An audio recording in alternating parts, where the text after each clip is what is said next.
época da escravidão, os quilombos eram comunidades formadas por escravos que conseguiam fugir das fazendas. Hoje, os locais são símbolo da luta constante do negro por igualdade e a manutenção da cultura africana. Em Brumadinho, na Grande BH, o quilombo de Marinhos tem cumprido essa missão. Marinhos é mais do que um vilarejo. Desde 2010, a comunidade é reconhecida como quilombo. Estar nesse quilombo é resistência, é escudo, é certeza de que a luta continua para sempre. Os quilombos eram locais onde escravos fugidos se escondiam.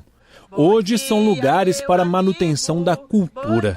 Leide, por exemplo, usa as tradições quilombolas no artesanato. A inspiração vem, assim, das nossas raízes mesmo, daquele nosso povo, como eles trabalhavam, como eles eram, né? Então isso está muito dentro da gente. Em Marinhos, existem um posto de saúde, a Escola Municipal Hermenegildo Paiva e uma igreja dedicada a Nossa Senhora da Conceição. A fé africana e a católica se fundiram aqui.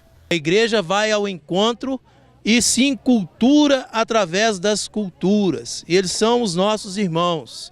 O projeto Batuque Natividade desenvolve várias atividades para fomentar a cultura em Marinhos. A Rua Colorida leva a vida a postes e lixeiras. Uma parede branca ganha história ao receber cor. A literatura é outro ponto fundamental.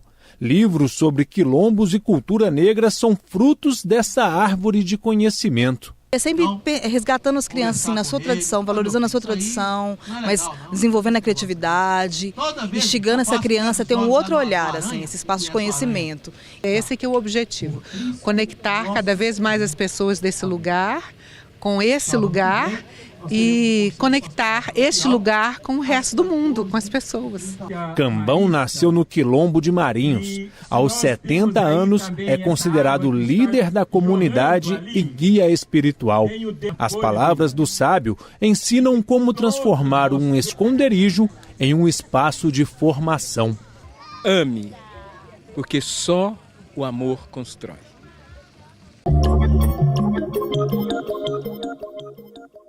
Nas últimas semanas, o país foi abalado por mais uma onda de denúncias. A delação premiada dos diretores da JBS envolve, entre vários outros, o presidente Michel Temer, o senador Aécio Neves e o deputado afastado Rodrigo Rocha Loures. Atordoados, os brasileiros acompanham mais este capítulo de corrupção e se perguntam qual será o desfecho dessa história. Confira no comentário de Malco Camargos. A crise chegou à presidência da República. E são 4 os caminhos possíveis a partir do momento que estamos agora. O primeiro deles é mais simples e depende exclusivamente de uma ação do presidente Temer, que seria a sua renúncia. Mas é bom lembrar, caso ele faça isso, implica numa certa confissão de culpa e implica também na perda do foro privilegiado e de toda a estrutura de defesa que ele tem enquanto estiver no cargo de presidente. A segunda solução, pode vir do Legislativo, com a instauração de um processo de impeachment, assim como viveu a presidente Dilma Rousseff. Neste caso, a Câmara e o Senado, num processo mais longo, apreciam se o presidente Temer cometeu ou não um crime de responsabilidade. O terceiro caminho é a continuação de como as coisas estão atualmente, ou seja, um presidente fraco, quase moribundo, com muitas dificuldades de implementar as suas políticas públicas. O quarto caminho vem da Justiça Eleitoral, do Tribunal Superior Eleitoral, a partir da apreciação do julgamento das contas de campanha de Dilma e de Temer. Este é o processo mais rápido, o que pode levar à supressão do mandato do presidente em algo em torno de 60 dias. O Brasil está angustiado. Não se pode esperar muito tempo. Políticas públicas precisam acontecer para que a economia reaja e que o brasileiro possa voltar a acreditar em suas instituições. Então, ao que tudo indica, caminharemos para uma solução via TSE e teremos eleições diretas ou indiretas num breve período de tempo. E os reitores da PUC Minas, Dom Joaquim Moll, e da UFMG, Jaime Ramires, divulgaram carta aberta sobre esses fatos recentes da política brasileira. Eles defendem uma rigorosa e rápida apuração de todas as denúncias, independentemente de nomes e cargos nelas citados. Ainda segundo os reitores, as graves denúncias geram incertezas sobre os cenários futuros da República. Por isso, os poderes constituídos precisam garantir o pleno funcionamento das instituições democráticas, a liberdade dos movimentos sociais e de todas as instâncias de representação social. Leitos fechados, funcionários em férias coletivas e uma dívida milionária que afeta fornecedores e trabalhadores. Uma grave crise ameaça o atendimento na Santa Casa de Belo Horizonte. Confira na reportagem de Ana Flávia de Oliveira. No CTI, o que se vê são leitos vazios, situação que se repete em outros setores do hospital.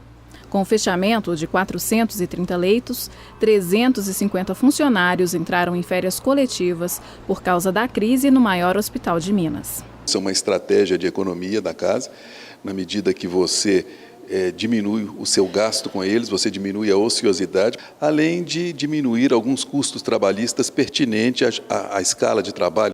A Santa Casa é contratada pelo SUS para oferecer serviços de saúde e a verba que mantém o hospital é destinada em diferentes proporções pelos governos federal, estadual e municipal.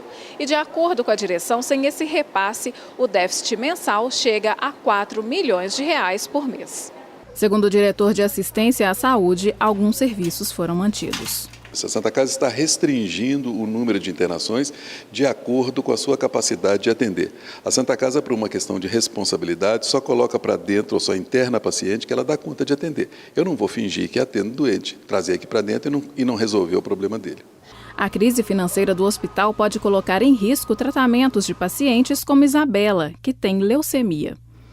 Que ela ajuda muita gente, para quem trata de leucemia, todos os tipos. É muito bom que acolhe a gente direitinho, faz tratamento para a gente melhorar bastante. Os profissionais são muito bons, todo mundo carinhoso, trata muito bem e às vezes está faltando até medicamento e está muito difícil isso. Eu acho que o governo não pode fazer isso não, né?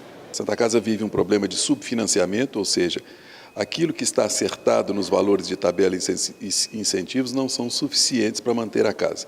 E, além disso, a Santa Casa ainda tem um débito a receber, especialmente do governo do Estado, que a gente quer receber nesse momento para poder fazer uma ponte que dê tempo da gente negociar com o município essa questão do financiamento. A tecnologia permite inovações que pareciam impossíveis. Um pesquisador brasileiro está reconstituindo em computador rostos de pessoas que morreram há séculos a partir de crânios de fósseis. Tudo começou com a reprodução do rosto de um santo italiano em 2014. Hoje, Cícero Moraes é um dos maiores especialistas do mundo em reconstrução facial forense com ilustrações 3D. Mas, além de fortalecer a fé de devotos ao apresentar rostos de santos e beatos, as descobertas também ajudam a ciência a conhecer mais sobre a nossa história e origens. Conheça mais sobre esse trabalho a partir de hoje, numa série de 3 reportagens. Confira.